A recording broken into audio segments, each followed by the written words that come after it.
I want blood, but hopefully he tough. Hopefully he tough. He could take what's coming, cause I'm going straight at him. See, Stevenson has came in here this fight with a made-up mind. He just hurt. Hurt Harry with that. Yep, you know what time it is, man. This is, of course, your favorite channel, man, CTB. This is Chin Tuck Boxing. I'm your boy, Jay Slay. So what up to him, man? What's up, everybody? Thanks for tuning in. What type of performance do you think Shakur Stevenson needs against Arthur? I can't pronounce the guy's last name. I'm not even going to try to pronounce his last name. What kind of performance do you think Arthur or Shakur Stevenson need to have against Arthur to make waves enough to where him and Tank Davis can make that mega fight that they both want so bad? You need to stop him. That's a fact. I mean, to keep it simple, it need to be a beatdown. He cannot be calculated. He cannot just say, I want to pinpoint my way to a win.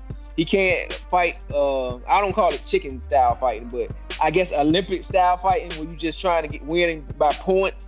He has to be aggressive. He has to come forward. He has to show that he can be entertaining, because much as we hate it, the sport is half skills, but also entertainment. And if you don't entertain it, you don't sell. And if you don't sell, you don't get those big fights. Even though I think Shakur Stevenson is Tank Davis' most formidable opponent in the future, as far as the guy that can beat him, he still has to be entertaining so they can sell that fight for people that want to see that fight. So he has to start with today. He's talking about Tank Davis. He got Tank Davis in his mouth, which is good, because Tank Davis is the man. I give it to him. He's the man. It is what it is. It is what it is. You got the momentum. You got to take it. You got the momentum. Do not drop the ball to Shakur Stevenson and say, I'm just coming here to win a fight. That's not going to work as far as getting those big-time fights. I got to play devil's advocate a little bit, man. You know what fans going to say? Fans going to say if Frank Martin can have a subpar performance against Arthur and he get a Tank fight, you know, why does Shakur Stevenson have to go ahead and stop this guy to sell that fight? He's right, you know. I'm saying what fans going to say, which I accept that criticism. I'm a Tank Davis fan, and I would still say that same exact shit. I would call Tank a duck if Tank used the excuse that, you know, he looked bad against Arthur but won, and you don't take the fight for that. But you took Frank Martin fighting the guy, and Frank Martin less proven, a smaller name, and you know he struggled with the same guy on top of that. So, in my opinion, Tank could not use it as an excuse. I would say, but I would say, I agree with you though. He does have to stop him though. He does have to get fans to thinking that he can actually go ahead and stop Tank. He can go ahead and actually outbox Tank. If he don't get that, he don't get fans saying that, it's a failed mission in my opinion. It's a failed mission. If he don't, like you say, if he don't stop the guy, he got to have the guy moving around away from him. He got to have the guy at least on Queer Street a little bit. It got to be a landslide victory, kind of like he did Valdez. The way he did Valdez, how he dropped Valdez on the ropes and everything. It has to be a performance like that, in my honest opinion. The guy's tricky though. Arthur is tricky. He can how you look shitty, and if he really on his game, kind of how he did Frank Martin a little bit. Remember how Frank Martin was supposed to have the Shakur Stevenson fight. Say Shakur Stevenson does go in here and struggle quite a little bit with Arthur. Do you think he should fight Shakur Stevenson? I mean, he should fight Frank Martin after that and give Frank Martin that fight since they kind of got beef in it? Come on, bro. What did Frank Martin do to be elite? Like, who have he beaten? Yeah, I think he should fight Frank Martin. I think that most people thought it was a competitive fight for as long as it lasted, even though we knew that Tank Davis was slowly setting him up and was going to come on the back end of the fight. He still boxed pretty good. He boxed really good. He held up really well in the fight. He just went to sleep. So I think that gives Shakur Stevenson a chance to fight somebody that Tank Davis fight, and it maybe beat him worse than what he did. What you want to do is, like I said, you just want to build momentum. And if you got to fight the same opponents that Tank fought, if you got to talk about him in between fights, like I said, because to me, I don't think he clout chasing. I think he really do want to fight. It's just the fact, does it make business sense for promoters to really put the money behind it to promote the fight and risk losing money on a guy that's not going to engage?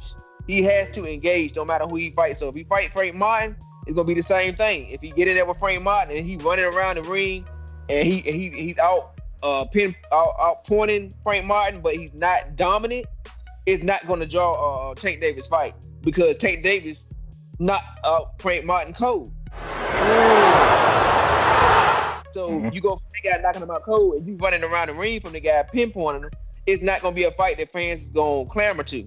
We will, as as hardcore boxing fans, but to make the real money, you have to also draw the casual fan base in too. And the casual fan base didn't really know who Frank Martin was before the fight, other than Earl Spence. You're having some affiliation with Earl Spence. So you have to make a name for yourself when you have these opportunities. And now that you have Tank Davis' name in your mouth, people are starting to say, this guy Shakur Stevenson, who is this guy that think he can fight Tank Davis?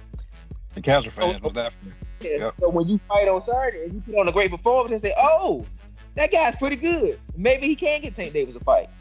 But all on Shakur Stevenson, man, what he want to do. But the dilemma is, do you go outside of what you normally would do and risk losing the fight, being somebody you not, or do you just play it safe and do what you know you can do and just win the fight? When it feels scary to jump, that is exactly when you jump. Otherwise, you end up staying in the same place your whole life. I think I do a combination of both. I think, like we said, that we didn't see him engage before. We seen him engage with Valdez. We seen him engage with Herring. We seen him actually be entertaining when it comes to putting punches together. You know what I'm saying? A lot of people try to say that he trying to be like Floyd. He trying to pretty much let his defense be the star of the show, pretty much. The difference between Shakur Stevenson and Floyd was, especially Money Mayweather era Floyd, still engaged with people. He still sat down when it was time to sit down. He's thrown. It's the variation. He throws it to the stomach. He throws it to the head straight. And then he let his defense talk for him. Floyd had a total package to where people hated him so much that they wanted to see him hurt. So he would go in there and engage enough to get them to not, quote unquote, hate and say he running, but at the same time, play it safe and actually pay defense in the fight. Shakur Stevenson got to hit that wave. Once he hit that wave, I think he's still young. Once he hit that wave, when he started understanding, how to gauge and when to engage and when to not to engage, I think then he'll be a lot more of a quote unquote Floyd style fighter. But right now, being young, like you said, to make that name for himself, he got to go through his pretty boy Floyd era. He got to go in here and mix it up. You know what I'm saying? He had to go in there. In my opinion, he should go in here and beat this guy the way Floyd beat, like I ain't gonna say Hatton, because Hatton was a top name. I say he had to go in here and beat him like he beat like a Gotti. It took a long time to turn Gotti back into a boxer, and he's paying. It was a name. Gotti was still, was not on Mayweather's level at all. So Shakur got to go in here and show that Arthur is not at all on his level at all, and that's to go in here and punish this guy. You got to punish him, in my opinion. No, don't take risk. You know what I'm saying? But you have to take risks. It's a tricky ass sport. You got to do it though. I think with me, all it takes is the right fight and the right person. What do you think that fight's gonna be for you at 135? Tank. I think me and Tank is the fight, and I think everybody think that I can't do it. So I love that part about it.